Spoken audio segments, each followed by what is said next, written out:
तो जैसा कि जानते हैं, आज हम लोग डायबिटीज के ऊपर जानने वाले हैं और ये देखने वाले हैं कि क्या वाकई में डायबिटीज एक इरिवर्सिबल डिजीज है। क्या वाकई में उसको रिवर्स नहीं किया जा सकता, आदमी को नॉर्मल नहीं किया जा सकता।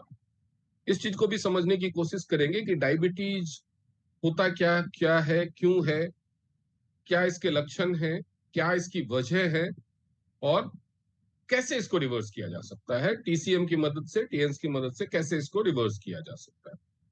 आप में से जो लोग टीएंस के साथ काफी समय से जुड़े हुए हैं वो जानते हैं, वो ऐसे बहुत सारे लोगों से मिल चुके हैं जो अपनी डायबिटीज को खत्म करके, डायबिटीज को रिवर्स करके नॉर्मल लाइफ जी रहे हैं, नॉर्मल खाना खा रहे हैं और विदाउट मेडिकेशन नॉर्मल लाइफ जी रहे हैं।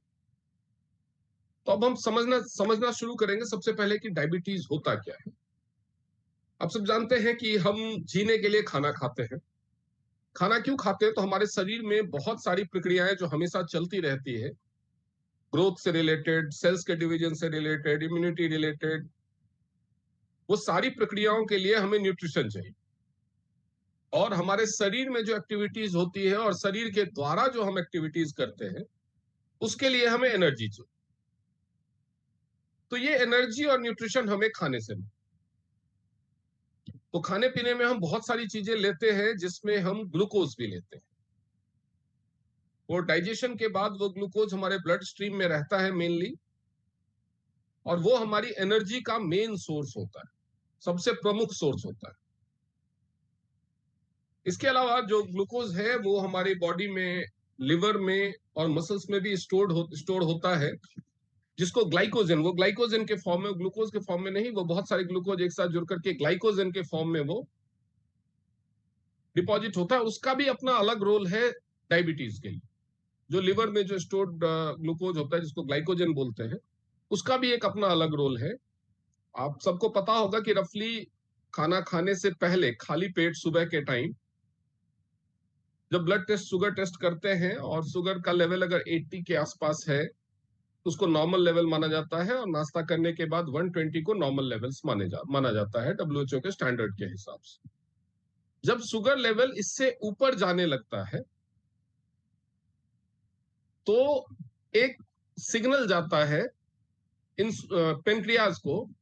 पेनक्रियाज में कई तरह के सेल्स होते हैं जिसमें एक बीटा सेल्स होते हैं जिनकी जिम्मेदारी होती है कि जैसे वो सिग्नल मिले वो इंसुलिन का प्रोडक्शन बढ़ा दे। इंसुलिन का प्रोडक्शन बढ़ाने से जो हमारे सेल्स हैं, मसल्स के सेल्स और लिवर के सेल्स और पूरी बॉडी में जो टिश्यूज और में जो सेल्स हैं, वो ग्लूकोज का जो एब्जॉर्प्शन है, इनटेक है, यूज है, वो ज्यादा करने लगते हैं और शुगर लेवल डाउन हो जाता है, एडजस्ट हो जाता है। जैसे हम खाना खाते हैं, खाना खाने के बाद ग्लूकोज हमारे ब्लड स्ट्रीम में मिक्स होता है और मिक्स होने के बाद ब्लड शुगर लेवल बढ़ता है। ब्लड शुगर लेवल बढ़ता है तो वो बीमारी नहीं है। जब ब्लड शुगर लेवल बढ़ता है तो एक सिग्नल जाता है पेनक्रियाज को कि इंसुलिन रिलीज करो। पेनक्रियाज इंसुलिन रिलीज करता है और वो भी ब्लड स्ट्रीम में ट्रैवल करके हर सेल तक पहुंचता है। सेल तक पहुंचता है तो वो सेल के लिए एक सिग्नल है कि हाँ, एनर्जी आ गई, खाना आ गया। तो सेल में रिसेप्टर्स होते हैं, वो खुलते हैं और ग्लूकोज और इंसुलिन अंदर जाता है। अंदर माइटोकॉन्ड्रिया, सेल के अंदर एक माइटोकॉन्ड्रिया होता है जिसको आप एक छोटा सा जनरेटर बोल सकते हैं। वो पावर प्लांट है सेल का। वो उस इंसुलिन की मदद से ग्लूकोज को एनर्जी में कन्वर्ट करता है और जिसकी वजह से हमें कोई भी काम करने के लिए एनर्जी मिलती। तो ये है टोटल प्रक्रिया। आपने खाना खाया, बहुत सारे खाने पीने की चीजों में ग्लूकोज होता है, खाना डाइजेस्ट हुआ, डाइजेस्ट होने के बाद वो ग्लूकोज आपके ब्लड में गया, ब्लड में घूमता रहता है वो।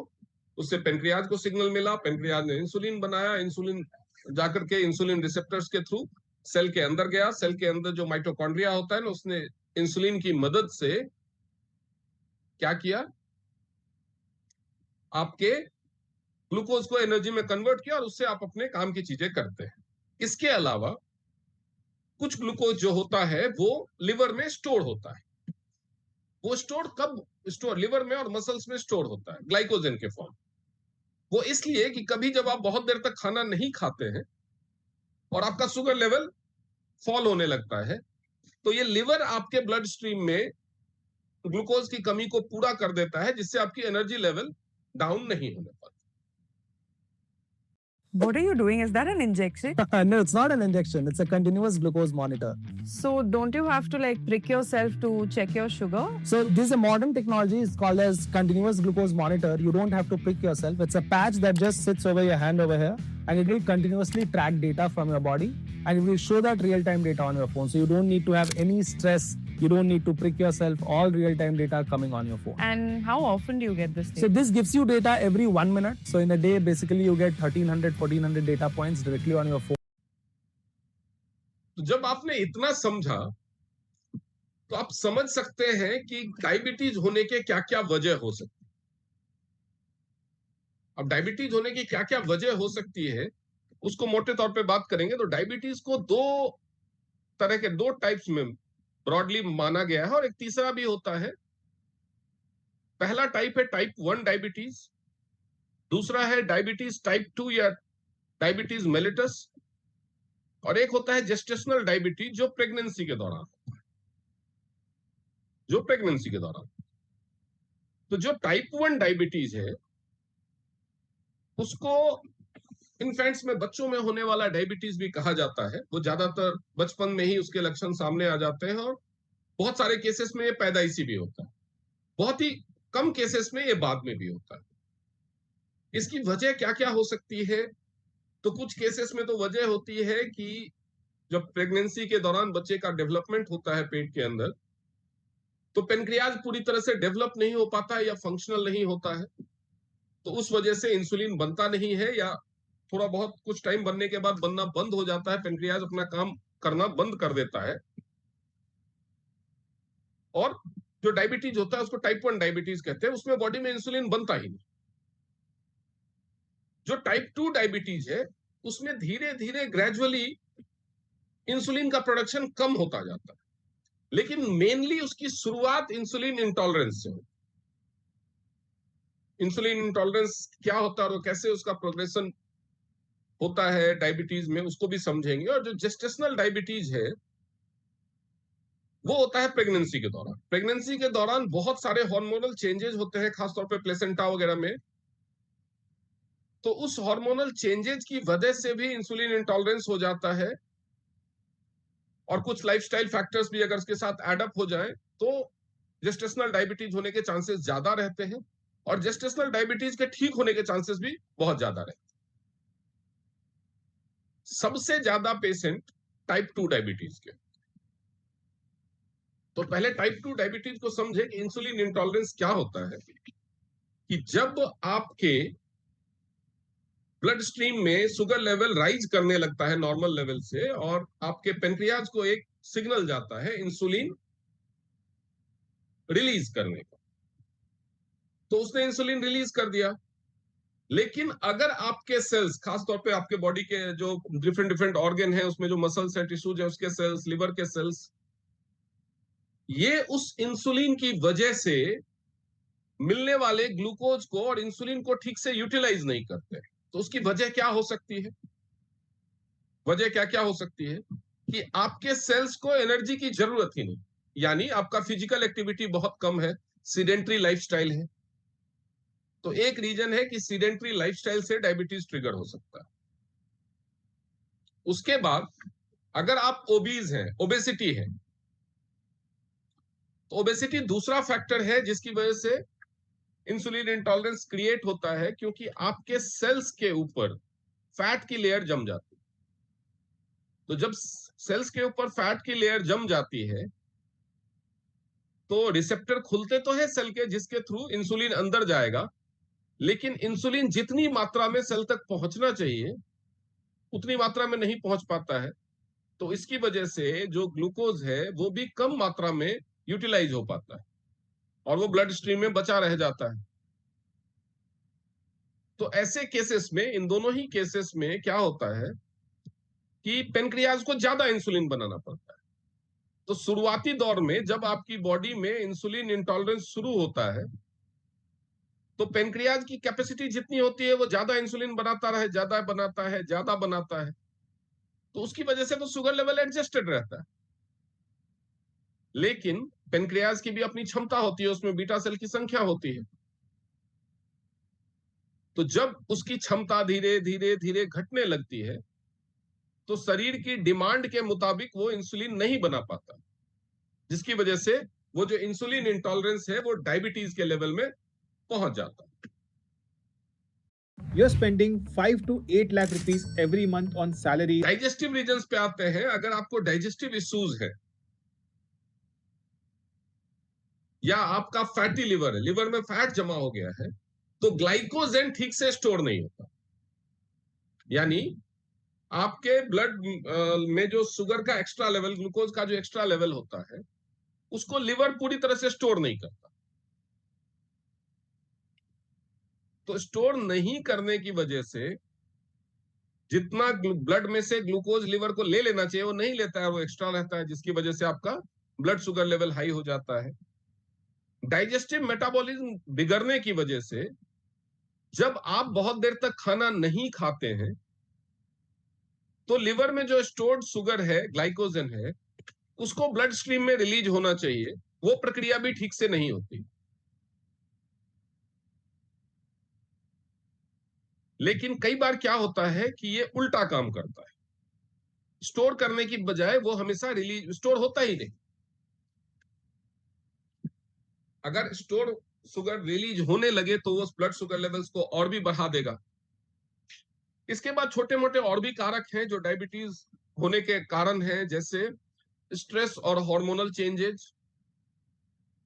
इसके अलावा एक रीजन है कि बहुत सारे मेडिसिन हैं, जैसे एंटी इंफ्लेमेटरी ड्रग्स, जो रूमेटाइड आर्थराइटिस वगैरह हो जाता है उसके इलाज के लिए लेते हैं, या कुछ मेंटल हेल्थ इश्यूज में जो ड्रग्स लेते हैं, बहुत सारा पेन किलर्स लेते हैं। तो ये सारी चीजों की वजह से भी डायबिटीज ट्रिगर हो सकता है। अगर आपके खान पान में, बहुत सारे लोगों को लगता है, ऑफन ये धोखा होता है कि अगर खान पान में बहुत ज्यादा कोई मीठा खाता है तो क्या वो शुगर का कारण बन सकता है? बन सकता है, अगर उसके साथ साथ फिजिकल इनएक्टिविटी हो, मतलब लाइफस्टाइल बहुत ही सीडेंटरी हो और डाइजेस्टिव मेटाबॉलिज्म सही नहीं है। अगर डाइजेस्टिव मेटाबॉलिज्म सही हो तो आपके शरीर में फैट कम जमा होगा, शुगर का स्टोरेज और रिलीज प्रॉपरली होगा। जो एक्सेस शुगर आप खाने से लेते हैं, खाने में लेते हैं, जो आपकी बॉडी को नहीं चाहिए, उसको लिवर डिस्कार्ड करेगा, इंटेस्टाइन डिस्कार्ड करेगा और वो बाहर निकल जाएगा बॉडी से। लेकिन अगर आप कॉन्स्टिपेटेड रहते हैं, कॉन्स्टिपेशन होता है, तो जो एक्सेसिव ग्लूकोज आपने लिया है जो बॉडी से बाहर निकलना चाहिए, जो कार्बोहाइड्रेट के डाइजेशन के दौरान ग्लूकोज बना, ग्लूकोज आपकी बॉडी में गया, वो बॉडी से बाहर निकलना चाहिए, जो एक्सेस है, वो अगर ठीक टाइम से नहीं निकल पाता है तो कई बार वो वापस से डाइजेशन प्रोसेस में आता है, बॉडी एक्स्ट्रा ग्लूकोज एब्जॉर्ब कर लेती। तो ये इतनी सारी वजह है जिसकी वजह से शुगर हो सकता है। उसके अलावा जेनेटिक रीजन्स भी होते हैं, कुछ एक जीन्स भी हैं जो डायबिटीज को कैरी फॉरवर्ड करते हैं वंशजों में। फादर को है तो उसके बेटे को, उसके बेटे को, या मदर को है तो उसके बेटे को, इस तरह से जेनेटिकली भी डायबिटीज ट्रांसफर होता है।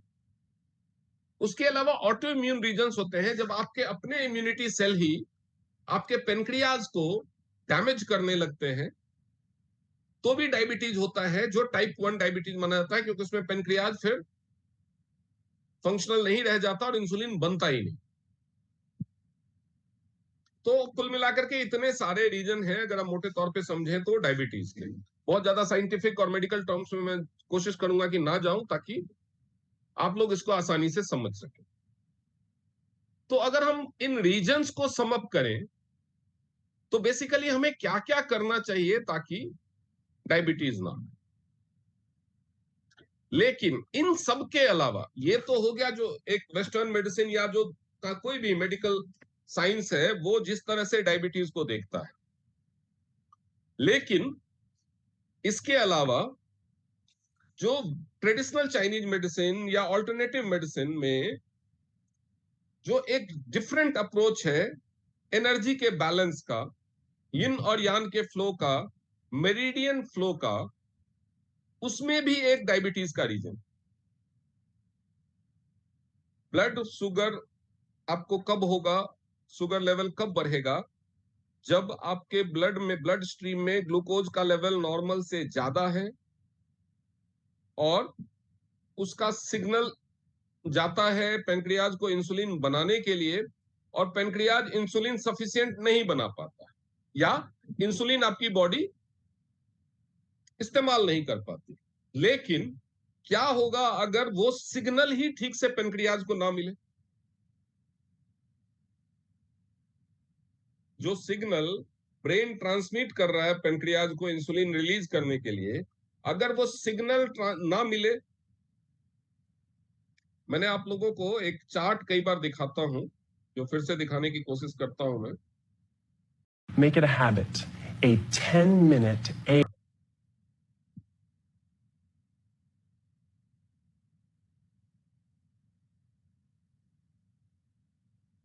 ये आप देख सकते हैं कि अगर किसी के थोरेसिक स्पाइन में T5, T6, T6, T7, T7, T8, T8, T9, खास तौर पे T7, T8, इसके बीच में अगर कंप्रेशन होता है, नर्व्स कंप्रेस होते हैं किसी वजह से, जो डिस्क में हर्निएशन हो गया, डिस्क डिजेनरेट हो गया, डिस्क बल्ज हो गया, या स्पाइन में कोई इंजरी हो गई किसी भी वजह से, तो आप देख सकते हैं कि इन नर्व्स के बीच से, इन जो इंट्रावर्टेब्रल स्पेस है उसके बीच से वो नर्व रूट्स निकलते हैं जो पेनक्रियाज को सिग्नल पहुंचाने का काम करते हैं। आप देख सकते हैं यहाँ पे पेनक्रियाज भी, पेनक्रियाज को सिग्नल पहुंचाने का काम करते हैं। तो अगर उस पर्टिकुलर नर्व में कंप्रेशन हो जाए तो क्या होगा? ब्रेन सिग्नल तो देगा पेनक्रियाज को कि इंसुलिन बनाओ, वो सिग्नल या तो वहां तक पहुंचेगा नहीं, या मार्जिनली पार्शियली पहुंचेगा, या लेट से पहुंचेगा। इन सारे ही केसेस में पेनक्रियाज का जो एक्शन होना चाहिए ब्लड स्ट्रीम में ग्लूकोज लेवल बढ़ने के बाद, वो सही से नहीं हो पाएगा। तो ये भी एक वजह बनता है डायबिटीज का। अब हम बात करेंगे बेस्ड ऑन द रीजंस कि क्या क्या चीजें, सिंस इसको आपने सुना होगा कि लाइफस्टाइल डिसऑर्डर कहते हैं, क्योंकि ये लाइफस्टाइल की वजह से होता है, और इसको एक मेटाबॉलिक डिसऑर्डर भी कहते हैं कि मेटाबॉलिज्म बिगड़ा हुआ है, इसकी वजह से ये होता है। तो अब हम बात करेंगे कि इसको सुधारा कैसे जा सकता है। तो हम सबसे पहले जो इसका जो टाइप 1 डायबिटीज है वो आपके हाथ में नहीं है। टाइप 1 डायबिटीज को कैसे ट्रीट करना है उसके लिए भी हम बात करेंगे, बट मोस्ट कॉमन डायबिटीज है टाइप 2 डायबिटीज। तो टाइप 2 डायबिटीज के बारे में बात करेंगे। जब भी किसी पर्सन को टाइप 2 डायबिटीज हो तो उसके लक्षण क्या क्या, डायबिटीज के मोस्टली लक्षण, डायबिटीज में लक्षण तीनों में ही ऑलमोस्ट कॉमन होते हैं। तो लक्षण क्या क्या होते हैं?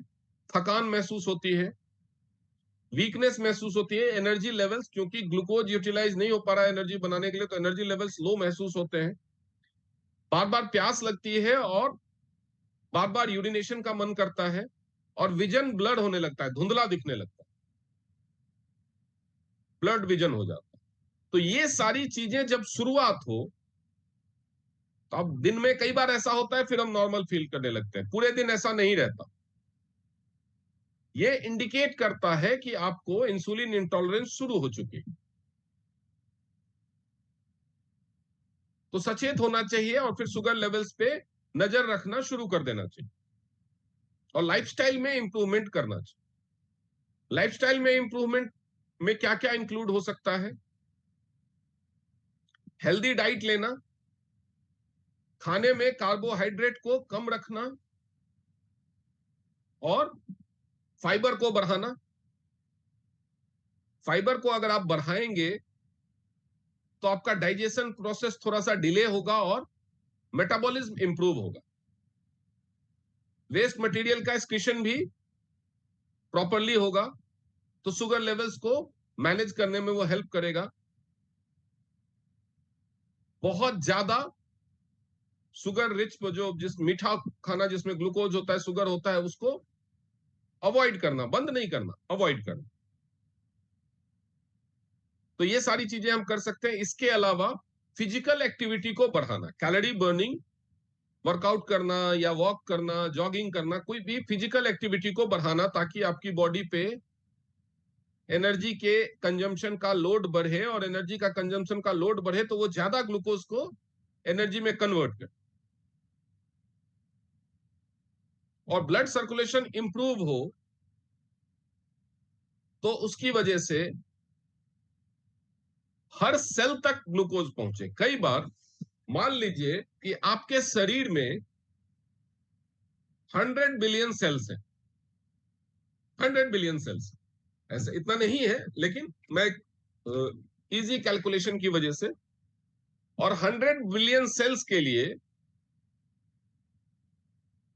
100 बिलियन ब्लड स्ट्रीम में ग्लूकोज सेल्स भी हैं, और एक एक ग्लूकोज सेल हर सेल के हिस्से का है जो उससे वो एनर्जी लेगा।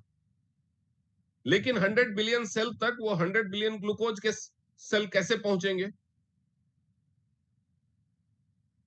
या उसके साथ साथ जो माइटोकॉन्ड्रिया को एक्टिवेट करने के लिए जो इंसुलिन जाएगा उसके सेल कैसे पहुंचेंगे, वो पहुंचेगा ब्लड सर्कुलेशन। अब मान लीजिए आपके शरीर में ब्लड का जो माइक्रो सर्कुलेशन है वो पुअर है, प्रॉपर ब्लड सर्कुलेशन केवल 70 बिलियन सेल तक होता है। तो जो 30 बिलियन सेल है उनको ठीक से ब्लड सर्कुलेशन नहीं मिलेगा, तो ठीक से वहां तक ग्लूकोज नहीं पहुंचेंगे, इंसुलिन नहीं पहुंचेगा, तो वो ग्लूकोज यूटिलाइज नहीं होगा। तो वो जो 30 बिलियन सेल है वो कहां जाएगा, वो आपके ब्लड स्ट्रीम में ही रह जाएगा और वो हो जाएगा एक्स्ट्रा। तो ब्लड सर्कुलेशन, खासतौर पे ब्लड का माइक्रो सर्कुलेशन का भी अहम रोल है इंसुलिन इंटॉलरेंस को ब्रेक करने के। तो शुरुआती लेवल में अगर आप फिजिकल वर्कआउट शुरू कर देते हैं और आपको जब शुरुआती लेवल में आप फिजिकल वर्कआउट शुरू कर देते हैं और उसकी वजह से पूरे शरीर में ब्लड सर्कुलेशन प्रॉपर होने लगता है, तो आप डायबिटीज के चक्र में फंसने से बच सकते हैं। लेकिन कई बार समस्या क्या आती है कि जब लोगों को शुरुआती लेवल पे ही डायबिटीज हो, लेकिन जब डायबिटीज होता है तो सबसे पहले क्या होता है, जो एनर्जी लेवल्स लो हो जाती है, थकान रहती है। एनर्जी लेवल्स लो होने की वजह से वर्कआउट इंसान कर नहीं पाता है, थोड़ा सा वर्कआउट करता है तुरंत थक जाता है तो वो छोड़ देता है। और अगर वर्कआउट करता भी है, वर्कआउट करने में लोग नॉर्मली क्या करते हैं, जिम जाते हैं, ट्रेडमिल पे दौड़ते हैं, या पार्क वगैरह में जाकर के या स्ट्रीट में जाकर के जॉगिंग वगैरह, रनिंग वॉक वगैरह करते हैं। Do you suffer from acidity or bloating even though you have stopped eating fried and spicy food? And to get relief from all this, you rely heavily on antacids and digestion syrups. These may provide temporary relief, but having constant acidity, bloating, लेकिन किसी भी वजह से अगर ये सब नहीं हो पा रहा है, एनर्जी लेवल्स लो होने की वजह से, वजन बहुत ज्यादा होने की, अगर किसी का वजन बहुत ज्यादा, मान लो 100 किलो है, 90 किलो है, 2-4 दिन उसने जाकर के जॉगिंग या ट्रेडमिल पे रनिंग की, उसकी सांस फूलने लगी, कोलेस्ट्रॉल बढ़ा हुआ है, सांस फूलने लगी, या वजन की वजह से उसके घुटनों में दर्द होना शुरू हो गया, एंकल में दर्द होना शुरू हो गया, कमर में दर्द होना शुरू हो गया, तो क्या वो वर्कआउट कंटिन्यू कर पाएगा? तो वो छोड़ देगा। वो सोचेगा पता चला शुगर तो ठीक हुआ नहीं, घुटने और खराब हो गए, तो वो क्या करेगा, छोड़ देगा। और एनर्जी लेवल ही नहीं है तो और उतना वजन उठा करके तो और भी नहीं दौड़ पाएगा। और अगर वो किसी तरह से मैनेज कर भी लेता है तो उससे क्या होगा, ब्लड सर्कुलेशन तो इंप्रूव होगा, लेकिन लीनियर ब्लड सर्कुलेशन इंप्रूव होगा, माइक्रो सर्कुलेशन उतना प्रॉपरली इंप्रूव नहीं होगा जब तक हाई इंटेंसिटी वर्कआउट नहीं करे। और हाई इंटेंसिटी वर्कआउट करना 99% शुगर के पेशेंट्स के लिए पॉसिबल नहीं हो पाता है। तो इस केस में आपके पास सबसे बड़ा हथियार है टीएंस का ब्लड सर्कुलेटरी मसाजर मशीन। जो टीएंस का ब्लड सर्कुलेटरी मसाजर मशीन है वो डायबिटीज पे कैसे कैसे काम करता है। आप सब जानते हैं टीएंस के ब्लड सर्कुलेटरी मसाजर मशीन में 4 तरह की थेरेपी एक साथ होती है। One is high frequency vibration. High frequency vibration की वजह से टीएंस के ब्लड सर्कुलेटरी मसाजर मशीन पे 15 मिनट खड़ा होना 4 से 5 किलोमीटर ब्रिस्क वॉक के बराबर। तो दो चीजें बढ़ती है उससे, कैलोरी बर्निंग और ब्लड सर्कुलेशन इंप्रूव होता है। माइक्रो सर्कुलेशन को वो इंप्रूव करता है, आपके हर सेल तक ऑप्टिमम ब्लड पहुंचाता है, क्योंकि जब वो ब्लड को सर्कुलेट करता है तो ये स्पाइरल मोशन में करता है, और स्पाइरल मोशन में सर्कुलेट होने की वजह से जब खून गोल गोल घूमता है चक्रवात की तरह, तो अगर कहीं कोई ब्लॉकेज है जिसकी वजह से ब्लड सर्कुलेशन प्रॉपर नहीं हो पा रहा है तो वो उसको भी क्लीन करते चलता है। ब्लड की विस्कोसिटी को भी मैनेज करता है, जिसकी वजह से ब्लड का फ्लो, माइक्रो सर्कुलेशन जो है वो प्रॉपर हो जाता है, और ब्लड का डिस्ट्रीब्यूशन विड्थ जो है बॉडी में वो बढ़ जाता है। ब्लड का डिस्ट्रीब्यूशन विड्थ बढ़ने का मतलब है ग्लूकोज और इंसुलिन का डिस्ट्रीब्यूशन विड्थ बढ़ना। दूसरा, जब आप ब्लड सर्कुलेटरी मसाजर मशीन को यूज करते हैं तो ये क्या करता है, इसमें एक प्लेट होता है जो आपके पैरों के रिफ्लेक्सोलॉजी एक्यूप्रेशर पॉइंट चार्ट के हिसाब से बनाया गया है, और उस पे खड़े होने का जो प्रेशर होता है वो एग्जैक्ट प्रेशर उसको चाहिए डिफरेंट डिफरेंट ऑर्गन्स को स्टिमुलेट करने के लिए, ताकि उनका फंक्शन स्टिमुलेट हो। जो मेरिडियंस होते हैं उसके जो रिफ्लेक्स पॉइंट्स होते हैं, रिफ्लेक्स एंडिंग पॉइंट्स होते हैं, उसको वो स्टिमुलेट करता है। उस स्टिमुलेशन की वजह से आपके डाइजेस्टिव ऑर्गन, आपके पेंक्रियाज और आपके एक्सक्रीटरी सिस्टम, जो शरीर से बचा हुआ खाना बाहर निकालने वाला, ये तीनों ही चीजें एक्टिवेट होती हैं। ये तीनों चीजें एक्टिवेट होती हैं तो आपका डाइजेशन प्रॉपर होने लगता है। डाइजेशन प्रॉपर होने लगता है तो आपका जो शुगर का मेटाबॉलिज्म है, डाइजेस्टिव मेटाबॉलिज्म है, वो इंप्रूव होता है। दूसरा, आपका पेनक्रियाज ज्यादा एक्टिव होता है, क्योंकि पेनक्रियाज का भी उसमें पॉइंट है, और पेनक्रियाज को खुद भी ब्लड फ्लो बढ़ जाता है। जब पेनक्रियाज को ब्लड फ्लो बढ़ता है तो उसमें नए सेल्स का रिजेनरेशन बढ़ता है, जिससे बीटा सेल बढ़ने लगते हैं और उसकी इंसुलिन मेकिंग कैपेबिलिटी बढ़ती। और तीसरा, आपको अगर कोई कॉन्स्टिपेशन या बॉवल मूवमेंट में कुछ इश्यू है तो वो उसको भी ठीक करता है, कॉन्स्टिपेशन से भी राहत देता है, तो शरीर में एक्सेसिव ग्लूकोज के अटकने के चांसेस नहीं होते।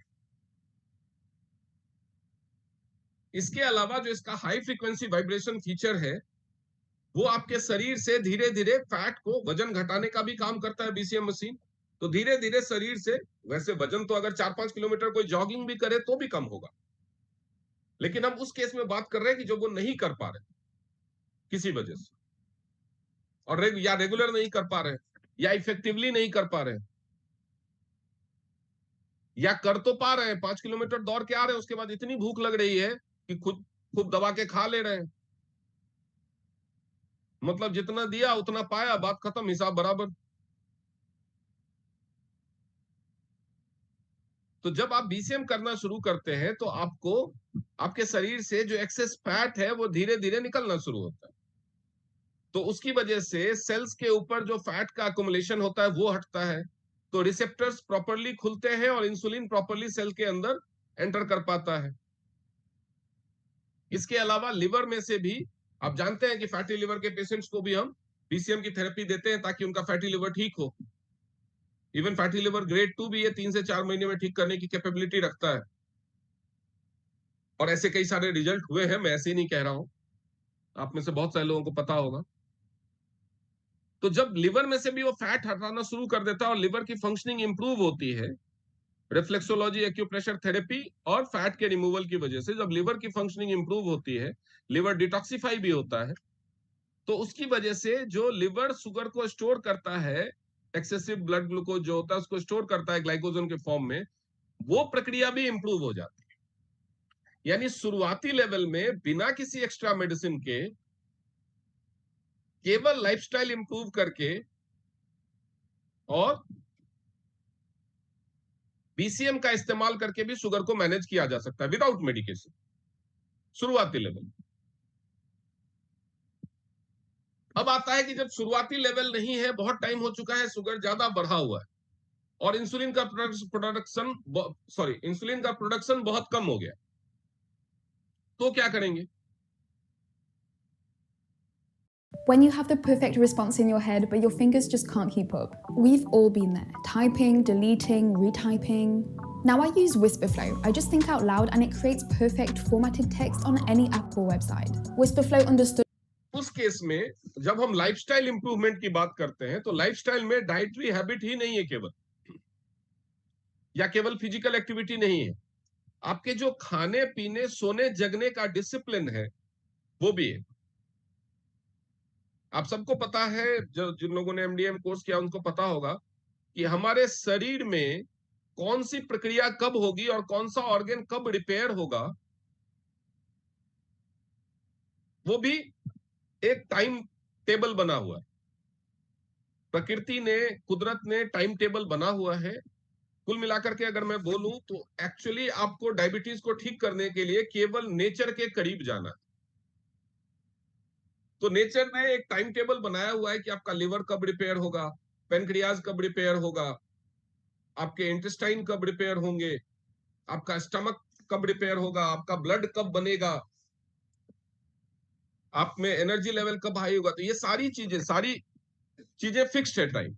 लेकिन हमारी लाइफस्टाइल जब बिगड़ती है तो एक चीज सबसे ज्यादा कॉम्प्रोमाइज होती है, वो है खाने पीने का टाइम, और दूसरी चीज जो सबसे ज्यादा कॉम्प्रोमाइज होती है वो है सोने और जगने का टाइम। है या नहीं है? ऑफिस जाने का टाइम नॉर्मली बिगड़ता नहीं है क्योंकि उसमें तो आपका अपना बस चलता नहीं है। आप नौकरी पेशा हो या बिजनेसमैन हो या दुकानदार हो, ऐसा तो नहीं कर सकते कि जब मन हुआ जाएंगे, जब मन हुआ आएंगे। एक टाइम टेबल तो आप फॉलो करते ही है। लेकिन बिगड़ता क्या है? आपके खाने पीने का टाइम बिगड़ जाता है और आपके सोने का टाइम बिगड़ जाता है। बहुत देर तक जगना, देर से रात को खाना खाना, इन सब चीजों की वजह से क्या होता है कि आपका डाइजेस्टिव मेटाबॉलिज्म खराब होता है। डाइजेस्टिव मेटाबॉलिज्म खराब कैसे होता है कि कुछ एक प्रक्रियाओं के लिए, पाचन के लिए, इंसुलिन के रिलीज के लिए, ये सारी चीजों की प्रक्रियाओं के लिए ब्रेन ने बॉडी के साथ एक टाइम टेबल सेट किया हुआ। ब्रेन को जब आप कुछ दिनों तक, मान लीजिए आप रोज सुबह 8 बजे ब्रेकफास्ट करते हैं, 2 बजे लंच करते हैं और शाम को फिर 8 बजे डिनर कर लेते हैं, तो कुछ दिनों के बाद बॉडी का एक रूटीन सेट हो जाता है। और बॉडी का रूटीन सेट होने के बाद शरीर में वो प्रक्रिया ऐसे ही होने लगती है कि हाँ इतनी देर, इतने बजे डाइजेस्टिव एंजाइम्स बनने शुरू होंगे, डाइजेशन की खाना आ जाएगा, डाइजेशन की प्रक्रिया शुरू होगी, इतनी देर में उसमें से ग्लूकोज ब्लड स्ट्रीम में मिक्स होगा, इतनी देर के लिए वो बढ़ा हुआ रहेगा, फिर इस टाइम पे इंसुलिन बनना शुरू होगा। तो इस तरह से सिग्नल्स अपने सही ढंग से काम करते हैं। लेकिन सपोज करो आप किसी दिन 2 बजे लंच करते हो, किसी दिन 12 बजे लंच करते हो, किसी दिन 3 बजे करते हो, किसी दिन 4 बजे करते हो, किसी दिन करते ही नहीं हो, किसी दिन 10 बजे आपका डिनर होता है, किसी दिन 11 बजे होता है, किसी दिन 8 बजे होता है, किसी दिन ब्रेकफास्ट 8 बजे होता है, किसी दिन 11 बजे होता है, किसी दिन होता ही नहीं है। तो ऐसे में बॉडी को क्या हैबिट लगेगी और ब्रेन को क्या टाइम टेबल डिसाइड करना चाहिए बॉडी में ये एंजाइमिक और हार्मोनल सिक्रीशन के लिए? कोई टाइम टेबल फिक्स हो पाएगा? पता चला पेनक्रियाज इंसुलिन रिलीज तो करेगा, लेकिन जब तक वो रिलीज करेगा तब तक आपका ग्लूकोज लेवल बना ही नहीं है, बढ़ा ही नहीं है बॉडी में, उसमें ब्लड स्ट्रीम में, या बढ़ गया, सेल्स तक घूम करके 2-4 चक्कर लगा के आ गया, उसके बाद इंसुलिन कभी लेट से बन रहा है, डाइजेस्टिव एंजाइम्स कभी लेट से बन रहे हैं, कभी पहले बन रहे हैं। तो ये जो सारी चीजें हैं उसको आपको नियंत्रित करना हो। आपके खाने पीने के टाइम को एक नियत समय पे लाना हो, अगर आप डायबिटीज से पूरी तरह से छुटकारा चाहते हैं, पूरा तरह से रिवर्सल चाहते हैं तो। दूसरी चीज, बॉडी के हर ऑर्गन को रिपेयर के लिए, सिंस आपको इंसुलिन इंटॉलरेंस है या डायबिटीज शुरू हो गई है, तो आपके पेनक्रियाज को ज्यादा मेहनत करनी पड़ रही है, बीटा सेल को ज्यादा इंसुलिन रिलीज करना पड़ रहा है। तो डेफिनेटली कोई भी ज्यादा काम करेगा ऑर्गेन तो वो ज्यादा थकेगा, उसको ज्यादा नुकसान होगा, उसके सेल्स ज्यादा डेड होंगे, तो उसको रिपेयर भी ज्यादा चाहिए। अब जब एक निर्जीव चीज है गाड़ी, बाइक, स्कूटर, कार, अगर आप उसको ज्यादा चलाते हैं तो ज्यादा जल्दी जल्दी सर्विस कराना पड़ता है या नहीं? तो वैसे ही अगर हमारी बॉडी का कोई ऑर्गन ज्यादा काम कर रहा है, जितना उसको नॉर्मली करना चाहिए उससे ज्यादा आप उससे काम ले रहे हैं, तो उसको रिपेयर की जरूरत भी ज्यादा पड़ती है। लेकिन आप टाइम से सो ही नहीं रहे हो, टाइम से रात का खाना ही नहीं खा रहे हो, प्रॉपर बॉडी को रेस्ट ही नहीं दे रहे हो, तो बेचारा रिपेयर कैसे हो? जब उसका रिपेयर का टाइम हुआ तभी पता चला आपने खाना खा लिया, ग्लूकोज लेवल बढ़ गया, वो आराम करने के लिए चद्दर बिछा करके, एसी चला करके आपका पेनक्रियाज लेटा है बिस्तर पे कि घंटी बज गई, चलो चलो चलो इंसुलिन बजाओ बनाओ। वो धरफड़ा के उठा बेचारा, चादर वादर फेंक करके इंसुलिन बनाने के काम पे लग गया। उसके बाद क्या हो गया, उसकी नींद उड़ गई और तब तक उसका रिपेयर का टाइम निकल गया। उसने सोचा चल कल हो जाएगा रिपेयर, कोई बात नहीं, एक आध दिन चलता है। कल फिर से वही हाल।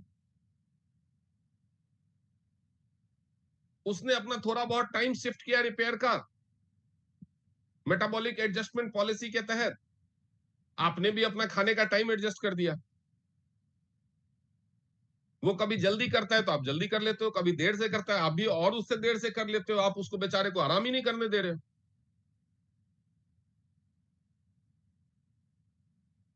तो क्या करेगा? मान लीजिए कि एक हस्बैंड वाइफ है, घर में रहते हैं, सारा काम खत्म करके वाइफ बिस्तर पे आराम करने जाए, तभी हस्बैंड ऑफिस से वापस आए, घंटी बजाए, बोले उठो उठो चाय बनाओ मेरे लिए। तो कितने दिन बर्दाश्त करेगी? एक दिन तो बेलन फेंक के मारेगी ही ना। तो वही पेनक्रियाज करता है आपके साथ, कितने दिन झेलेगा? रूठ जाता है, मैं नहीं बना रहा इंसुलिन, जाओ जो करना है कर लो। इंसुलिन बनाना बंद कर देता है, तब आपको फिर इंजेक्शंस लेने पड़ते हैं इंसुलिन के। तो बेहतर है कि आप पेनक्रियाज को, लिवर को, डाइजेस्टिव सिस्टम को रिपेयर होने के लिए भी टाइम दीजिए। उसके लिए आपको खाने का डिसिप्लिन तो चाहिए ही चाहिए, टाइम से सोना भी। तो शुगर के पेशेंट को सोने का भी डिसिप्लिन फॉलो करना है, और उसके बाद बॉडी की सफाई भी प्रॉपरली होनी चाहिए। क्योंकि अगर आप चाहते हैं कि आपका शुगर मैनेज हो तो आपको खाने में फाइबर बढ़ाना होगा। फाइबर बढ़ाएंगे तो उसको शरीर से वो गंदगी को लेके निकलेगा तो, लेकिन निकले कैसे अगर आप पानी का इंटेक कम है तो। इसलिए शुगर के पेशेंट के लिए पानी का इंटेक भी बहुत इंपॉर्टेंट है। अब हम पेशेंट्स को बोल देते हैं आप 3 लीटर पानी तो कम से कम पियो डेली। वो सोचता है डॉक्टर साहब ने बोला है, सुबह उठ करके बैठ जाता है, एक बोतल उठाता है और घूंट घूंट करके 5-7 मिनट में पूरी बोतल खा ली। हाँ, कोटा पूरा, एक बोतल हो गया, सुबह का कोटा हो गया। फिर दोपहर में बैठेगा, एक बोतल पी लेगा, शाम को बैठेगा, एक बोतल पी लेगा, खुश हो जाएगा, बोला 3 बोतल पानी पिए। बट एक ही टाइम पे हमारी बॉडी के वाटर यूटिलाइजेशन की भी कैपेसिटी है। अब 1 घंटे के अंदर में 200-300 ml से ज्यादा पानी पिएंगे तो उससे ज्यादा यूज नहीं कर पाएगी बॉडी, वो सीधा सीधा ब्लैडर में जाएगा, आप फिर टॉयलेट के चक्कर लगाते फिरेंगे। सर एक आम आदमी ए और चैट जीपीटी से क्यों भाग? तो ये सब कुछ चीजें हैं जिसको नियत करनी पड़ेगी। इसके अलावा एक स्टेज आता है जब आपके पेनक्रियाज को इंटेंस रिपेयर की जरूरत पड़ती है, क्योंकि over the period of time वो बेचारा एक्स्ट्रा इंसुलिन बनाते बनाते बनाते, बहुत सारी दवाइयां भी है वो ऐसे ही काम करती। अगर मैं आपको एक सामान्य भाषा में समझाऊं तो आपने, आजकल तो चलती नहीं है लेकिन आपने देखा होगा कि पुराने जमाने में घोड़ा गाड़ी चलती थी, तांगा, टमटम, देखा है? इक्का, खड़खड़ा, पता नहीं क्या क्या बोलते हैं, अलग अलग एरियाज में अलग अलग नाम है उसके। उसको घोड़ा खींचता था, तो वो घोड़े को चारा भी तो देना पड़ता था, लेकिन जब वो घोड़े को भूख लगने लगती थी तो वो स्लो डाउन, वो चलेगा नहीं ठीक से। तो ऐसा तो नहीं कि रास्ते में कहीं भी रुक करके सवारी बैठी हुई है और उसको बसंती धन्नों को कहीं भी घास खिलाने लगेगी। तो या तो वो गांव पहुंच के खिलाएगी या रेलवे स्टेशन पे खिलाएगी। तो बीच में अगर घोड़ी स्लो होने लगी, धन्नो तो बसंती क्या करेगी? चाबुक मारेगी, चल मेरी धन्नो। वो चाबुक के डर से फिर से बसंती दौड़ने लगेगी। लेकिन जब वो स्टेशन या गांव पहुंच जाएगी तो उसको घास खिलाएगी। अगर बसंती उसको घास ना खिलाए या चना ना खिलाए या चारा ना खिलाए, केवल चाबुक मारते रहे, तो धन्नो कितनी देर दौड़ेगी? एक टाइम आएगा जब वो बेहोश होकर गिर जाएगी या मर जाएगी। तो जब हम बहुत ज्यादा मेडिकेशंस लेते हैं तो वो क्या करता है? वो हमारे पेनक्रियाज के ऊपर चाबुक जैसा काम करता है। पेनक्रियाज कम इंसुलिन बना रहा है, वो कैटलिस्ट का काम करता है, वो उसको प्रेरित करता है, नहीं तू कर सकता है, यू कैन डू इट, और बनाओ। जैसे नेटवर्क मार्केटिंग में आपके अपलाइन करते हैं ना, यू कैन डू इट, और पीवी करो। खैर उसमें आपका भी भला होता है, लेकिन यहां पे जो दवाइयां आपके पेनक्रियाज के साथ करती है उसमें पेनक्रियाज का भला नहीं होता। वो मोटिवेट तो करते हैं, कैटलाइज तो करते हैं, इंसुलिन अपनी कैपेसिटी से बढ़ के बेचारा उसको जो रिपेयर चाहिए वो मिल नहीं रहा है। जितनी उसकी रिपेयर की कैपेसिटी है, जितनी उसकी वर्किंग कैपेसिटी, उसके बियॉन्ड जाके वो काम कर रहा है। तो धीरे धीरे जब उसको खुराक नहीं मिलती है, रिपेयर नहीं मिलता है, लेकिन काम उससे ज्यादा लिया जा रहा है, चाबुक मारा जा रहा है, चाबुक मारा जा रहा है, तो एक टाइम आता है जब वो कोलैप्स हो जाता है, जब वो बिल्कुल ही इंसुलिन बनाना बंद कर देता है। इसीलिए आपने देखा होगा कि बहुत सारे शुगर के पेशेंट्स दवाइयों पे डिपेंड रहते हैं, लाइफस्टाइल और डाइट पैटर्न ये सब चीजों से मैनेज करने की कोशिश नहीं करते, शुगर को, इंसुलिन को रिपेयर करने की कोशिश नहीं करते हैं। तो अल्टीमेटली फिर उनको एक ऐसा टाइम आता है जब दवाइयों का डोज बढ़ता है, दवाइयों की पावर बढ़ती है, और फिर उसके बाद धीरे धीरे वो दवाइयां भी काम करना बंद कर देती है, शुगर लेवल बढ़ता जाता है और उनको डायरेक्टली इंसुलिन के इंजेक्शंस लेने पड़ते हैं, और फिर उसका भी डोजेस बढ़ने लगता है। तो अगर आपको इन सब चीजों से बढ़ना है, इन सब चीजों से बचना है, तो आपका पेनक्रियाज मांगता है इमीडिएट रिपेयर। अगर आपको शुगर है बहुत टाइम से, तो पेनक्रियाज मांगता है इमीडिएट रिपेयर। जितना ज्यादा पुराना शुगर है उतना ज्यादा इंटेंस रिपेयर उसको चाहिए। अब वो रिपेयर कैसे होगा? रिपेयर डिपेंड करता है 3-4 फैक्टर्स। पेनक्रियाज का रिपेयर, जो ये बोलते हैं ना पेनक्रियाज रिपेयर नहीं हो सकता और इसीलिए डायबिटीज रिवर्स नहीं हो सकता, तो वो क्यों नहीं रिपेयर होता, वो लोग भी गलत नहीं बोलते, क्यों नहीं रिपेयर होता वो समझिए। पेनक्रियाज का रिपेयर डिपेंड करता है 4 फैक्टर्स। 4 फैक्टर्स। सबसे पहले तो उस पर वर्कलोड घटाओ। आपके घर में कोई काम करने वाला है, आपकी फैक्ट्री में, आपके दुकान में काम करने वाला है, वो अगर बीमार हो जाए, आप उसको दवाई दे दो और छुट्टी ना दो, तो क्या वो ठीक होगा? उसको आराम भी तो चाहिए। तो सबसे पहले तो उसके ऊपर काम का वर्कलोड कम करना है। कम करना है तो क्या उसका वर्कलोड क्या है? इंसुलिन बनाना। तो इंसुलिन उसको कम बनाना पड़े, यानी आपकी बॉडी में जो ग्लूकोज का इंटेक है, वो जो एक्सेसिव ग्लूकोज है वो डिस्ट्रॉय हो जाए, वो खत्म हो जाए, उसका कोई उपाय करना है। दूसरी चीज, पेनक्रियाज तक ब्लड सर्कुलेशन पहुंचे, क्योंकि पेनक्रियाज को रिपेयर के लिए भी तो न्यूट्रिशन चाहिए, ऑक्सीजन चाहिए। बीटा सेल तब पैदा होंगे जब पेनक्रियाज को रिपेयर के लिए ऑक्सीजन और ब्लड सर्कुलेशन मिलेगा। ब्लड सर्कुलेशन क्या है? ब्लड सर्कुलेशन केवल ट्रांसपोर्ट सर्विस है। ब्लड सर्कुलेशन केवल टड़क है। वो माल्ड होता है। क्या माल्ड होता है? जो खाने से हमें न्यूट्रिशन मिलता है, ग्लूकोज, फिर इंसुलिन, फिर oxygen, red blood cell oxygen carry. तो ये सारी चीजें ढोने का काम है ब्लड का, वो ट्रांसपोर्टेशन सर्विस। तो ब्लड तो आपने पहुंचा दिया, ब्लड कैसे पहुंचाएंगे पेनक्रियाज तक प्रॉपर? ये देखें कि उसके लंबर स्पाइन में कोई कंप्रेशन नहीं है। ये कंप्रेशन कैसे चेक करेंगे? तो एमआरआई करेंगे, या जो टीएंस की एक मशीन है एक्यूलाइफ, उससे चेकअप करेंगे। उसके बाद वहां पे थेरेपी देंगे ताकि नर्व का कंप्रेशन घटे, नर्व में एनर्जी का फ्लो प्रॉपर हो, वो जो एनर्जी का फ्लो है वही ब्लड के फ्लो को उसी अनुपात में बढ़ाएगा, जितना ब्लड का फ्लो इंप्रूव होगा तो पेनक्रियाज को प्रॉपर ब्लड फ्लो मिलना शुरू होगा। लेकिन ब्लड फ्लो मिलने से क्या पेनक्रियाज रिपेयर हो जाएगा? नहीं। पेनक्रियाज में आपको बीटा सेल का पुनरुत्पादन करना है, बीटा सेल रीजनरेट करना। तो उस ब्लड फ्लो में आपको वो चीजें भी भेजनी पड़ेगी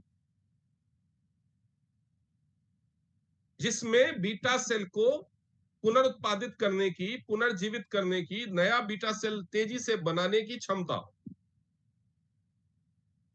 क्या आप अपनी लाइफ में किसी भी तरह के चैलेंज को तब उसके लिए क्या करें? अगर आप कहीं पे कोई परेशान है, भूखा है, कहीं पे सूखा आया, बाढ़ आया, आप वहां पे राहत के लिए ट्रक तो भेज दो, लेकिन उसमें राहत सामग्री ना भेजो। या कंबल भेज दो, टेंट भेज दो, तिरपाल भेज दो, लेकिन खाने पीने की चीजें ना भेजो, तो नहीं होगा ना काम। तो वही ब्लड सर्कुलेशन पेनक्रियाज तक तो आपने पहुंचाना शुरू कर दिया, बीसीएम इस्तेमाल किया, एक्यूलाइफ इस्तेमाल किया, लेकिन बीटा सेल रीजनरेट हो सके उसके लिए जो चाहिए वो है जिम्निमा। जो टीएंस का जिम्निमा सप्लीमेंट है, उसके दो मेन एक्टिव इंग्रेडिएंट है, जिम्निमा सिल्वेस्ट्रे और जिम्निमिक एसिड। और ये केवल मैं नहीं कह रहा, ये केवल टीएंस नहीं कह रहा, आप आईसीएमआर के वेबसाइट पे और बहुत सारे ऐसे इंडिपेंडेंट जो ऑफिशियल ऑथेंटिक वेबसाइट्स हैं जहां पे जिम्निमा सिल्वेस्ट्रे के ऊपर रिसर्च हुआ है, आप वहां जाके पढ़ सकते हैं कि हर रिसर्च में यह साबित हुआ है कि जिम्निमा सिल्वेस्ट्रे पेनक्रियाज में बीटा सेल को रीजनरेट कर सकता है, बीटा सेल के रीजनरेशन के स्पीड को बढ़ा सकता है। यह हर रिसर्च में साबित हुआ है। इसके अलावा जो जिम्निमा सिल्वेस्ट्रे है कोई अनजान चीज नहीं है कि टीएंस ने कोई अनोखी चीज ढूंढ के निकाली है। ये एक प्लांट है, पौधा है, जो tropical forest of India and Sri Lanka में ही पाया जाता है और कहीं नहीं पाया जाता कोई। केवल इंडियन और श्रीलंकन ट्रॉपिकल फॉरेस्ट में ये पाया जाता है, केरला, तमिलनाडु, श्रीलंका, ये सब के एरिया में। आप लोगों ने सुना होगा पंसारी की दुकान में मिलता है गुरमार बूटी के नाम से ये, और सदियों से भारत में इसको शुगर के इलाज के तौर पे इस्तेमाल किया जाता है। इसको गुरमार बूटी बोलते हैं। अब टीएंस ने क्या किया? इसको इस्तेमाल तो किया जाता है, लेकिन इसके बहुत सारे नॉन साइड इफेक्ट्स बताए जाते थे कि इससे लिवर पे असर होता है और वगैरह वगैरह। तो टीएंस ने क्या किया, प्लांट एंजाइम टेक्नोलॉजी से, क्योंकि जब आप गुरमार बूटी पूरी इस्तेमाल करते हैं तो उसके अंदर जो जिम्निमा सिल्वेस्ट्रे और जिम्निमिक एसिड का जो रेशियो होता है, वो रेशियो उतना कारगर नहीं होता बीटा सेल को रीजनरेट करने के लिए, बल्कि वो नुकसान और पहुंचा देता है लिवर को, उनका एक्सेसिव डोज। अगर आपने गुरमार बूटी पत्ती लेकर के एक्सेसिव खाना शुरू कर दिया, या कोई भी ऐसा, बहुत सारे आयुर्वेदिक दवाइयां हैं जिसमें जिम्निमा सिल्वेस्ट्रे इस्तेमाल किया जाता है, गुरमार बूटी इस्तेमाल की जाती है। बहुत सारी आयुर्वेदिक दवा की कंपनियां हैं जो जिम्निमा सिल्वेस्ट्रे, गुरमार बूटी को इस्तेमाल करती है, लेकिन वो पूरा का पूरा पत्ता डाल देते। लेकिन जिम्निमा सिल्वेस्ट्रे पेनक्रियाज में बीटा सेल को इफेक्टिवली रीजनरेट कर सके, उसके लिए उसको एक्टिवेट होना जरूरी है। और जिम्निमिक एसिड का जो कंसंट्रेशन पत्ती में है उसको रिड्यूस करना जरूरी है, नहीं तो वही जिम्निमिक एसिड जिम्निमा सिल्वेस्ट्रे के गुणों को डिस्ट्रॉय कर देगा।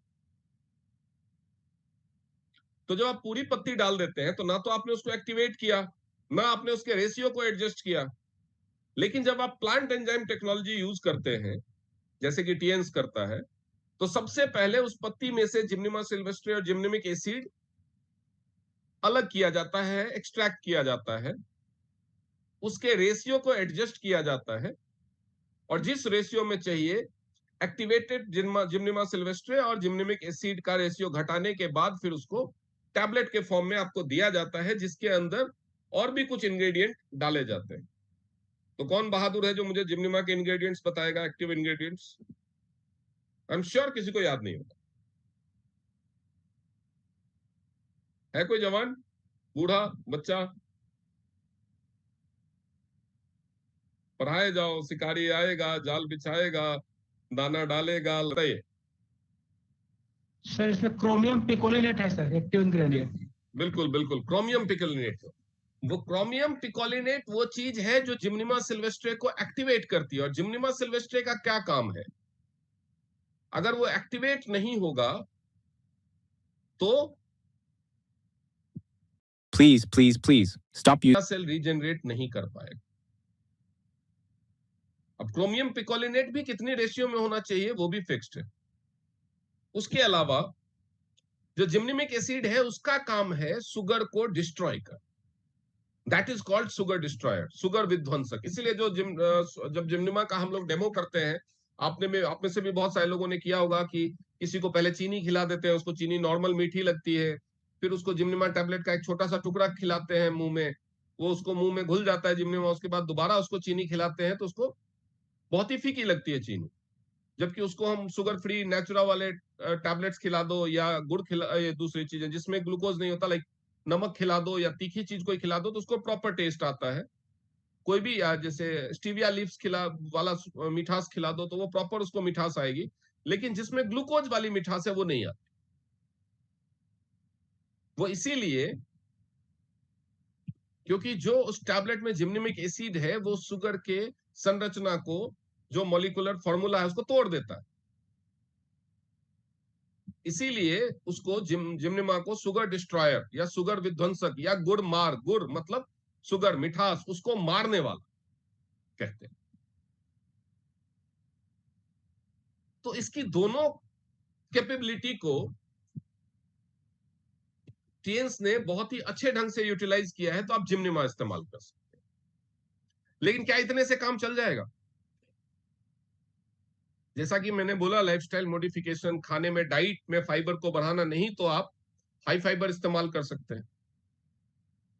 अब आप जिम्निमा टैबलेट ले तो रहे हो, लेकिन जिम्निमा टैबलेट पेनक्रियाज तक पहुंचने के लिए आप टैबलेट ले रहे हो पेनक्रियाज में, तो आप इंजेक्शन तो डाल नहीं रहे हो जिम्निमिक एसिड और जिम्निमा सिल्वेस्ट्रे का। एक्टिवेट वो कहां पे होगा? एक्टिवेटेड तो नहीं डाल सकते। क्रोमियम पिकोलिनेट उसको एक्टिवेट करेगा। एक्टिवेट कहां होगा? वो स्मॉल इंटेस्टाइन में एक्टिवेट होगा। एक्टिवेट होगा तो ब्लड स्ट्रीम में मिलेगा, और ब्लड स्ट्रीम में मिलेगा तो पेनक्रियाज तक पहुंचेगा, तो पेनक्रियाज में बीटा सेल बनेगी। ये इश्क नहीं आसा, बस इतना समझ लीजिए। ये इंटेस्टाइन को भी ठीक करना पड़ेगा, नहीं तो टैबलेट खाने का कोई फायदा नहीं।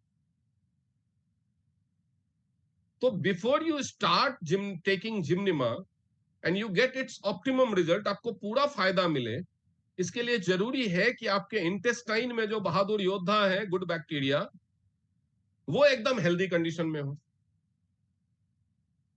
और आपने सरेला जंक फूड खा खा के, एसिडिक खाना खा खा करके तो उनकी बैंड बजाई होती है, ऐसी तैसी कर रखी होती है। तो सबसे पहले आपको उनको भी मजबूत करना पड़ेगा। तो शुरुआत के 2-3 महीनों में अगर आप फ्रुक्टो ओलिगोसैकेराइड एफओएस पाउडर लेते हैं, तो एफओएस पाउडर हमारा कुछ नहीं करता, वो हमारे लिए है ही नहीं। ह्यूमन बॉडी को उससे कोई लेना देना नहीं। फ्रुक्टो ओलिगोसैकेराइड जो आपके गट में गुड बैक्टीरिया है उसका खाना है। तो जब आप फ्रुक्टो ओलिगोसैकेराइड लेते हैं तो आपके गट में जो गुड बैक्टीरिया है वो मजबूत हो जाता है। वो जब मजबूत हो जाता है तो फिर आपके इंटेस्टाइन में जो न्यूट्रिएंट्स का एब्जॉर्प्शन है वो बहुत ही इंप्रूव हो जाता है, और फिर जिम्निमा इफेक्टिवली काम करता है। तो ये तीनों चीजें हो गई। अब अगर लिवर में फैट है, फैटी लिवर भी है शुगर के साथ साथ, तो लिवर में फैट कम करना है। तो लिवर में फैट कम करना है, उसके लिए जरूरी है कि आप ओमेगा 3 फैटी एसिड लें और लिवर को रिपेयर करें। तो उसके लिए आपके पास क्या उपाय है? तो उसके लिए आपके पास टीएंस में ओमेगा 3 है, और उसको ऐसे ही दुनिया के बेहतरीन ओमेगा 3 नहीं माना जाता, क्योंकि उसमें ओमेगा 3 फैटी एसिड्स के साथ साथ जो सैल्मन फिश से लिया गया है, उसके साथ साथ 32 और इंग्रेडिएंट जो इसको वर्ल्ड का बेहतरीन, one of the best omega 3 supplement बनाते हैं। और साथ में आप चिटोशन लीजिए, जिसको लाइफ का 6th एलिमेंट बोलते हैं, और लिवर के किसी भी तरह के डिसऑर्डर, आपका फैटी लिवर हो, लिवर सिरोसिस हो, या लिवर डैमेज होने लगा हो, लिवर का फंक्शनैलिटी बिगड़ गया हो, वो हर केस में लिवर को रिपेयर करेगा। तो आपका लिवर रिपेयर हो गया, यानी ग्लाइकोजन डिपॉजिट और जो डाइजेस्टिव फंक्शन है वो सही हो गया। आपने फाइबर लेना शुरू कर दिया, उसकी वजह से डाइजेशन प्रॉपर हुआ और एक्सक्रीशन भी प्रॉपर हो गया। आपने एफओएस पाउडर ले लिया, जिसकी वजह से, ये सब तब करना है जब शुगर लेवल बहुत बढ़ा हुआ हो और आपका शुगर बहुत पुराना हो, पेनक्रियाज के ऊपर बहुत ज्यादा इंटेंस रिपेयर की जरूरत हो, तो आप फाइबर ले लेंगे तो शुगर का एब्जॉर्प्शन बॉडी में घटेगा। डाइट में कंट्रोल कर लिया, फाइबर ले लिया, शुगर का एब्जॉर्प्शन बॉडी में घटा, जो अटक रहा है वो कॉन्स्टिपेशन नहीं हुआ फाइबर की वजह से, वो निकल भी गया, पानी का इंटेक भी बढ़ा दिया, फिजिकल एक्टिविटी शुरू कर दी, और साथ में जिम्निमा ले लिया, लिवर को भी रिपेयर कर दिया, लिवर से फैट भी कम करना शुरू कर दिया। तो ये सारी चीजें होंगी तो धीरे धीरे आपका शुगर लेवल नियंत्रित होने लगेगा। बट हैंग ऑन, ऐसे पेशेंट या तो ऑलरेडी एलोपैथी मेडिसिन के सपोर्ट पे होंगे या फिर इंसुलिन ले रहे हो। तो ऐसा नहीं है कि आपने ये सारा ट्रीटमेंट शुरू किया, उसका शुगर लेवल मान लीजिए 300 350 रहता है, दवा खाने के बाद 200 सवा 200 रहता है, और आपने शुरू किया और एलोपैथी बंद कर दी। नहीं, ये एक प्रोसेस है। एक ही दिन में सारे गुड बैक्टीरिया जवान नहीं हो जाएंगे, एक ही दिन में पूरा लिवर डिटॉक्सिफाई नहीं हो जाएगा, एक ही दिन में लिवर से फैट नहीं निकल जाएगा, एक ही दिन में आपका पेनक्रियाज में बीटा सेल जितने होने चाहिए उतने नहीं बन जाएंगे। यहां पे आप शुगर लेवल के ऊपर डायरेक्टली काम नहीं कर रहे हैं। आप क्या कर रहे हैं, जिन वजहों से शुगर लेवल बढ़ रहा था और नियंत्रित नहीं हो पा रहा था, उसको रिपेयर कर रहे हैं, and repair takes time. What are you doing? Is that an injection? No, it's not. Initially तुरंत जिस भी मेडिकेशन के सपोर्ट पे है वो बंद नहीं करना है। आपको रेगुलर फॉलोअप लेते रहना है, शुगर चेक करते रहना है, और जैसे जैसे शुगर लेवल्स कम होने लगे वैसे वैसे ग्रेजुअली इंसुलिन के डोजेस घटाने हैं, टैबलेट्स के डोजेस घटाने हैं, और धीरे धीरे उसको बंद करना है। बॉडी की डिपेंडेंसी के अगेंस्ट अगर आप जाएंगे तो एडवर्स रिएक्शंस हो सकते हैं। ठीक है, ये तो हो गया टाइप 2 डायबिटीज वालों की बात। अब टाइप 1 डायबिटीज में क्या करें? टाइप 1 डायबिटीज, जैसा कि मैंने आप लोगों को बताया कि ये मोस्टली क्या होता है, या तो पेनक्रियाज डेवलप नहीं हुआ है या फिर फंक्शनल नहीं है। तो ये पता कैसे चलेगा? तो ये टेस्ट से पता चलता है।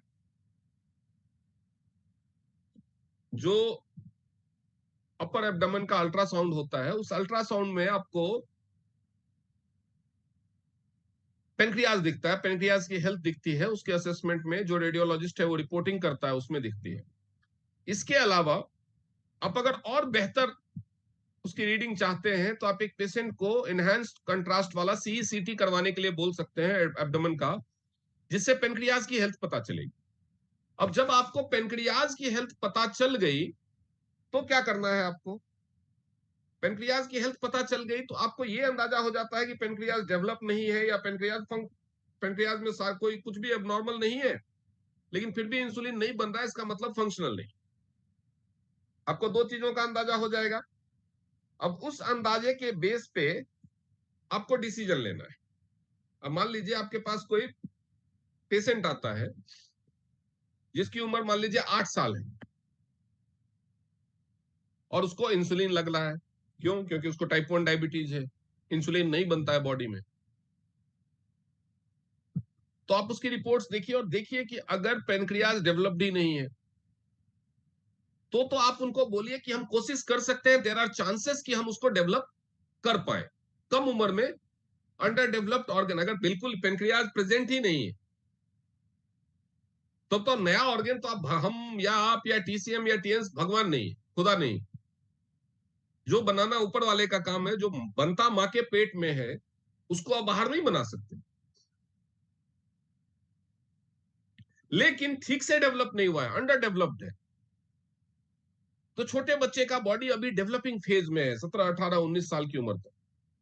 तो वहां पे अगर उसको प्रॉपर न्यूट्रिशन दिया जाए और ब्लड सर्कुलेशन और एनर्जी फ्लो को प्रॉपरली चैनलाइज किया जाए उस पर्टिकुलर ऑर्गन पे, बी इट पेनक्रियाज और एनी अदर ऑर्गन जिसका डेवलपमेंट नहीं हुआ है, जिस तरह से हम सीपी चाइल्ड का ट्रीटमेंट करते हैं जिनका सेरेब्रल सिस्टम डेवलप नहीं हुआ है, तो वैसे ही अगर पेनक्रियाज के ऊपर एक्यूलाइफ की मदद से, आपको पता है जो हमारा एक्यूलाइफ है वो क्या करता है, बॉडी का जो नेचुरल रिपेयर सिस्टम है, हीलिंग सिस्टम है, यानी जो ब्रेन की कैपेबिलिटी है उसको यूटिलाइज करता है।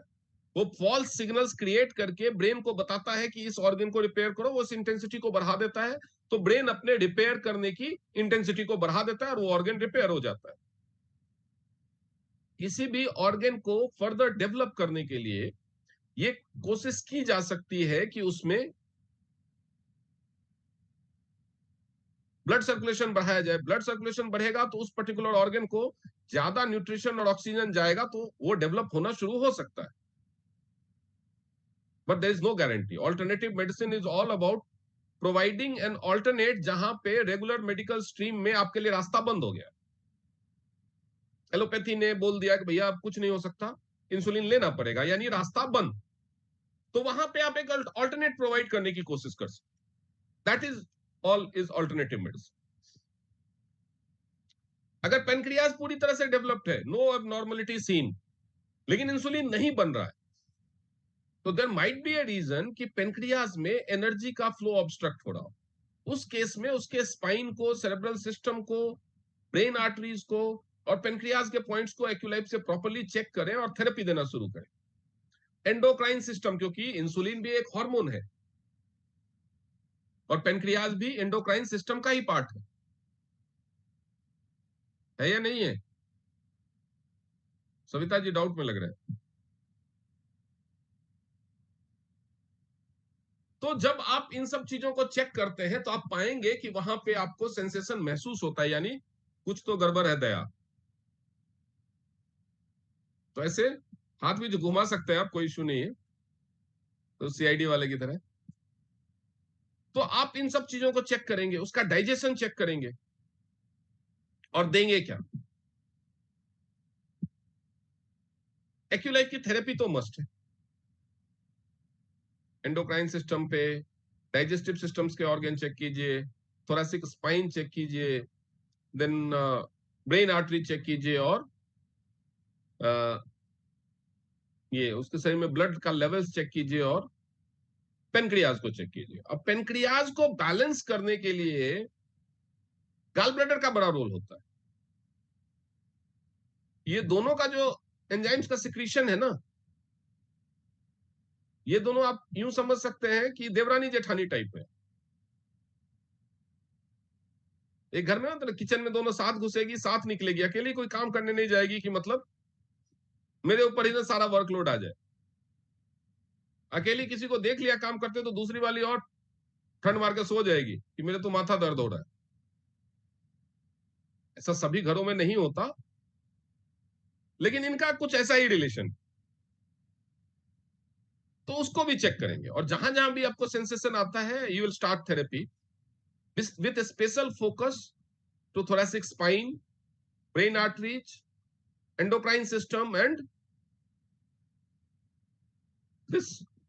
Me staring at 23 unread messages. अब पेनक्रियाज में आपको बीटा सेल रीजनरेट करना है तो आप जिम्निमा तो देंगे ही,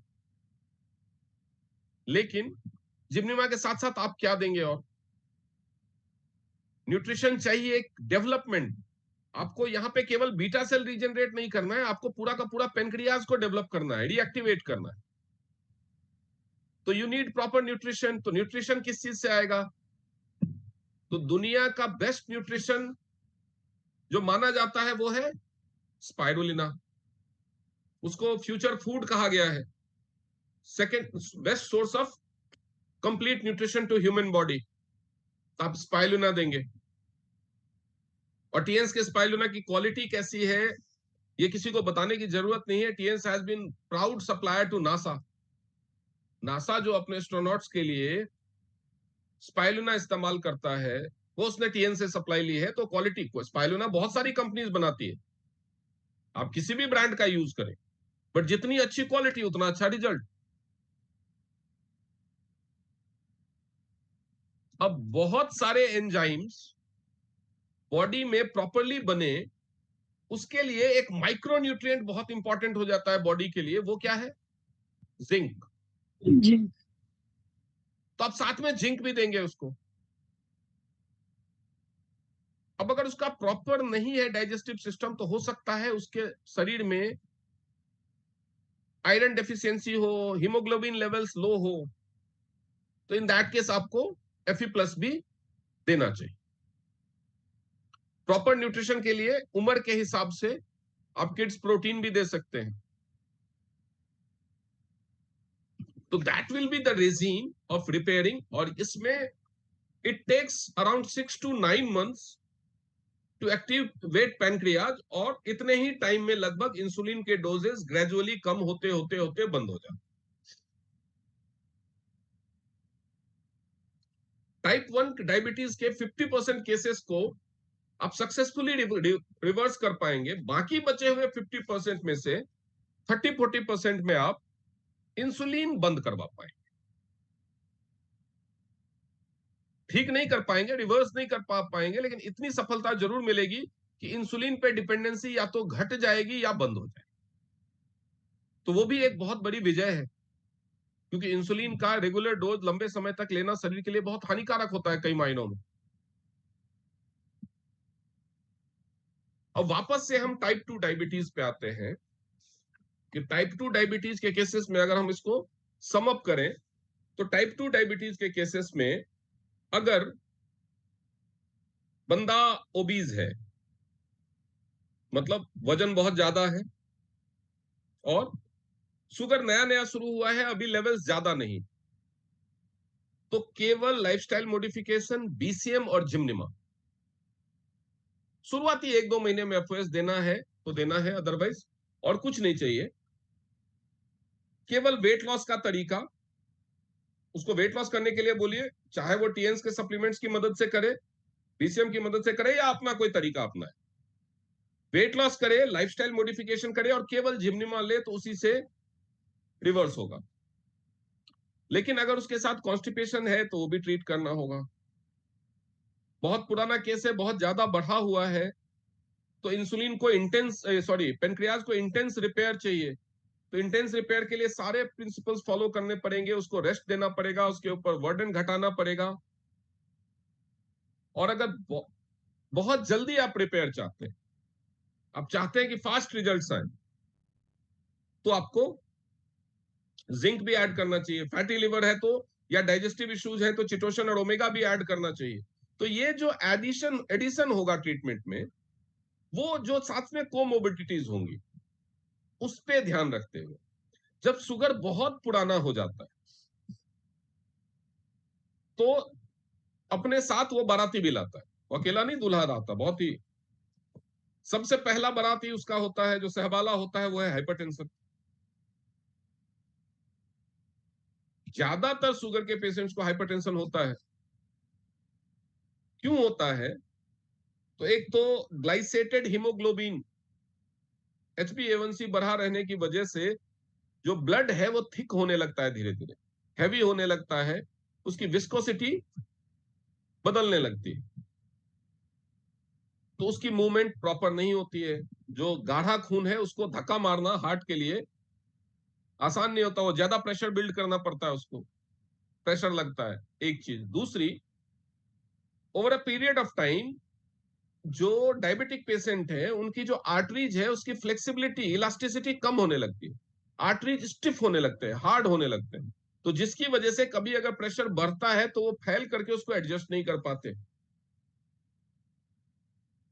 उसकी वजह से हाइपरटेंशन होना शुरू हो जाता है। दूसरा, डायबिटिक रेटिनोपैथी, ये रेटिना को नुकसान पहुंचाना शुरू कर देते हैं डायबिटिक मेडिसिन और ब्लड शुगर लेवल बढ़ा हुआ रहना।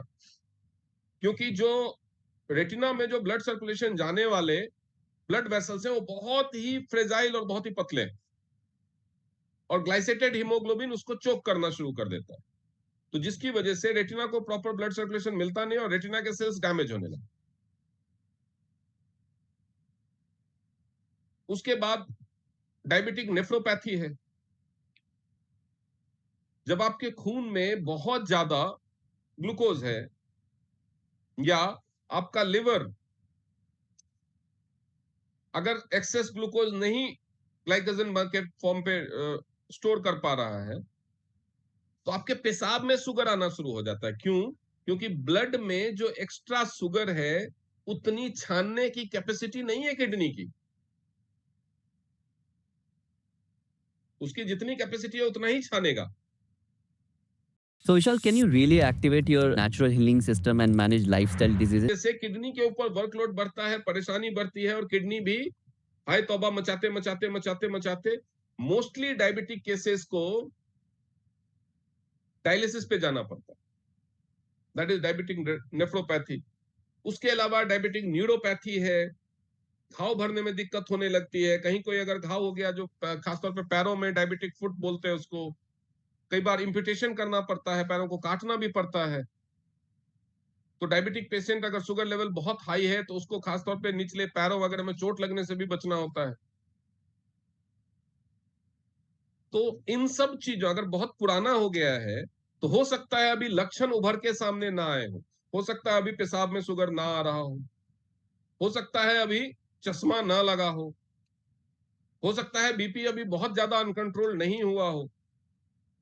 But as a preventive measure आपको एजुकेट करना है उस पेशेंट को, और इन सब चीजों के लिए भी प्रिवेंटिव ट्रीटमेंट स्टार्ट कर देना। बाकी पेशेंट की चॉइस है, वो डायलिसिस पे जाने के बाद ट्रीटमेंट लेना चाहता है, जो कि बहुत ही मुश्किल हो जाता है, या डायलिसिस से बचना चाहता है, ये उसकी चॉइस है। वो डायबिटिक न्यूरोपैथी के बाद ट्रीटमेंट लेना चाहता है या उससे बचना चाहता है। पैर सुन्न होने लगते हैं, उंगलियों में झुंझुनी होने लगती है, पैरों में या हाथों में ब्लड सर्कुलेशन कम होने लगता है, ये डायबिटिक न्यूरोपैथी के लक्षण है। तो वो झुंझुनी तक ही सीमित रखना चाहता है या पैर सुन्न होने की स्टेज तक जाना चाहता है, ये उसकी चॉइस। वो रेटिना को पहले से बचाना चाहता है या एकदम काला वाला दिखने लगे, धब्बे दिखने लगे, उसके बाद रिपेयर स्टार्ट करना चाहता है, जो लगभग इम्पॉसिबल हो जाता है, ये उसकी चॉइस है। बताना आपका as a wellness coach, as a wellness consultant, बताना आपका फर्ज है। उसका जो हमारे पास ट्रीटमेंट अवेलेबल है वो ऑफर करना आपका फर्ज है। आप अपना फर्ज जरूर निभाइए। हो सकता है खर्चे की वजह से, समझ ना होने की वजह से, या भरोसा ना होने की वजह से वो ना करे, लेकिन जब उसको फ्यूचर में कभी होगा तब समझ में तो आएगा कि हाँ मेरे को बताया था। एटलीस्ट उसके घर वाले तो जागरूक हो जाएंगे, क्योंकि जिसको आप आज डायबिटीज का ट्रीटमेंट दे रहे हो, बहुत चांसेस है कि उसका कल बेटा उसका पेशेंट बनेगा, उसकी बेटी उसका पेशेंट बनेगी। तो अगर आपके इंस्ट्रक्शंस बाप ने नहीं माने, और ये बात उसकी पूरी फैमिली को बताई, जब भी आपके पास कोई शुगर का पेशेंट आता है तो उसकी फैमिली को एजुकेट कीजिए, क्योंकि ये जेनेटिकली भी ट्रांसफर होता है। तो उनका लाइफस्टाइल अभी नहीं हुआ है, अच्छी बात है, भगवान करे कभी ना हो, लेकिन उनका लाइफस्टाइल कैसा होना चाहिए, उनका खान पान कैसा होना चाहिए, वो सारा कुछ उनको एक्सप्लेन कीजिए। मानना ना मानना उनकी मर्जी, लेकिन अपने फादर को समझाया, बेटे ने सुना, फादर ने आपकी बात नहीं मानी, लेकिन उसको जब वही प्रॉब्लम्स आएगी तो बेटा आपकी बात माने, क्योंकि आपका पॉइंट प्रूव होता है।